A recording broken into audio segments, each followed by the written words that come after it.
আসসালামু আলাইকুম। কি অবস্থা সবার? আশা করি সবাই ভালো আছেন। আল্লাহর রহমতে আমিও ভালো আছি। আর আজকের ব্লগটা শুরু করতেছি কিশোরগঞ্জ মিঠামইন হাওর এলাকা থেকে।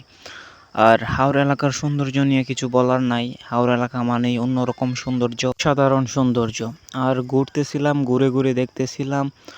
আর হাওর এলাকার সৌন্দর্য নিয়ে বলতে গেলে হাওর এলাকা আসলে কোনো সিজনব্যাপী সুন্দর না। হাওর এলাকার সৌন্দর্য কোনো সিজনের দাসত্ব করে না। এটা সারা বছরই আপনারা এই সৌন্দর্য উপভোগ করতে পারবেন। বর্ষায় এক সৌন্দর্য, আর যেরকম এখন যে শুকনোর টাইম আছে এখন অন্যরকম সৌন্দর্য। আসলে এক এক সময় এক এক ধরনের সৌন্দর্য উপভোগ করা যায় শুধুমাত্র হাওর এলাকায়। তো আপনারা কে কে হাওর এলাকায় এর আগে আসছেন, ঘুরে দেখছেন, তারা তো অবশ্যই জানবেন যে হাওর এলাকার সৌন্দর্য নিয়ে। আর আমাদের কাছে এই জায়গাটা সৌন্দর্য উপভোগের জায়গা হলেও যারা এখানে স্থানীয় আছেন, যাদের বাড়িঘড়ি হাওর এলাকায়, তাদের জীবনযাপন কিন্তু অনেক কষ্টকর।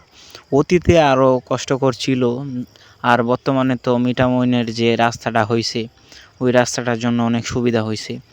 আর আমরা এই জায়গাটারে খুব ভালো লাগলেও আমাদের কাছে যারা ঘুরতে যায় আর কি, আমরা তাদের কাছে ভালো লাগলেও স্থানীয় মানুষের কাছে জায়গাটা অনেক কষ্টকর।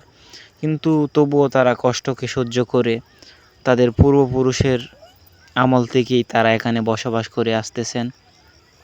তারা এই জায়গায় অনেক কষ্ট করে দিন যাপন করলেও দিন শেষে তারা সুখী। আর আমাদের জীবনযাপন অনেক সুখী হলেও আমরা দিন শেষে নানান চিন্তা টেনশনে থাকি। আর হাওর এলাকার কিছু প্রধান বৈশিষ্ট্য হচ্ছে, হাওর এলাকার মানুষের যে কাজ, তারা হচ্ছে বেশিরভাগ মানুষই কৃষক। আর অনেক মানুষই আবার মাছ টাছ ধরে, জেলে আর কি। তো এই নিয়ে বলতে গেলে তাদের জীবনযাপন অনেক কষ্টই। আর এটা আপনারা তখনই উপভোগ করতে পারবেন যখন হাওর এলাকার মানুষের সাথে কথা বলবেন, তাদের জীবনযাপন নিয়ে জানবেন, তখনই আপনারা বুঝতে পারবেন যে তাদের জীবনযাপন কত কষ্টকর। আর কথা বলা লাগবে না, এমনিতে দেখি আপনারা বুঝতে পারবেন যে কত কষ্টকর তাদের জীবনযাপন। আর দেখতেই তো পারতেছেন আশেপাশে কোনো রাস্তাঘাট নাই।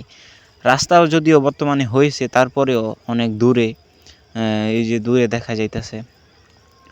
কিন্তু এখানকার মানুষের জন্য বাজারে যেতে হলে অনেক দূরে যেতে হয়, অনেক কষ্টকর। তারপরেও তারা হাল ছাড়া মানুষ না, তারা কষ্টের সাথে লড়াই করে তাদের জীবন অতিবাহিত করতেছে। তাদের প্রতি আমরা বরাবরই শ্রদ্ধাশীল, তারা অনেক পরিশ্রমী মানুষ। আর আজকের ভিডিওটা এই জায়গাতেই শেষ করতেছি। সবাই লাইক কমেন্ট শেয়ার করে চ্যানেলটা সাবস্ক্রাইব করে রাখবেন। দেখা হবে অন্য কোনো ভিডিওতে। আল্লাহ হাফেজ।